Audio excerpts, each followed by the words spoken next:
Hello, my dear students. Welcome back to the lecture. My dear students, up to here we have understood how to do the entire slab casting. We started with the center line marking and we reached up to the slab casting and we have seen all the different activities and we have come to this point. After this, whatever we are going to do, everything is a control C and control V. That means it's the same copy paste. What, for example, whatever I did up to here, from here again the same thing. You have to do the column casting, put the beam bottom, do the slab casting, then next floor, and next floor. Everything remains the same. So to put it in a nutshell, I'll be showing all those things here so that we get an idea.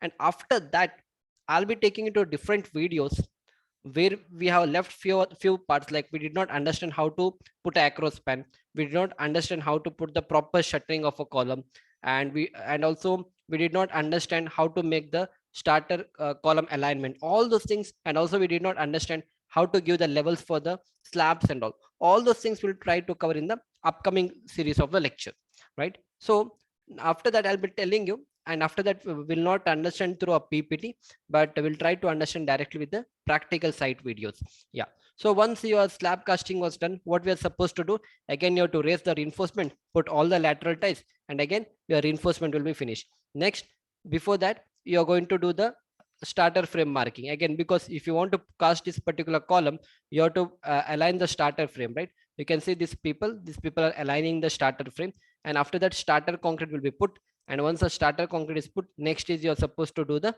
yeah, this is how you test, this is how your starter frame looks. Okay, this is how your starter frame looks, and this is your starter concrete. And then after that you are going to do the shuttering for your column, right? And once the shuttering is done, next you are going to do the concreting, and this is how your concrete looks, I mean this is how your column looks finally. And after that you are going to, before the concreting work and after the concreting work, you're going to check the plumb, right? And we'll see all the practical videos of all these things which we did not understand in the beginning part, because in the beginning part we were more discussed, I mean we were more interested to know the sequence of a construction. And now onwards we'll try to concentrate all these things which we left out. And in the same way, this is how the entire column looks. And finally we have to do the column marking also, right? I told you that whenever we do the column casting, we have to do up to the beam bottom. But when we have a very big plan, each beams are different. Let us say if this is my column, I have a beam intersecting from here which is 450 mm. I have a beam here which is intersecting, which is the depth of the beam is 600. I have a beam in this direction which is 750 mm. Similarly, I have another column which is a 450, 300 and 300. So each beams are different. So we can't on keeping, I mean we can't keep on casting the column, one column of this side, one column of this side, other column of this side. That's not practically possible. We are going to cast a column for all the same height. Then how you do that 1 meter marking on the column? We are going to try to, we are going to see all those things with the help of this videos and all.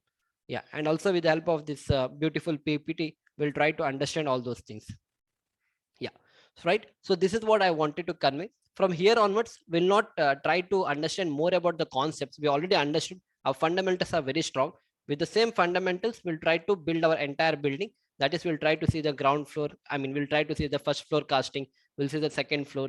We'll try to see how the across spans, the shikanjas and all are put up.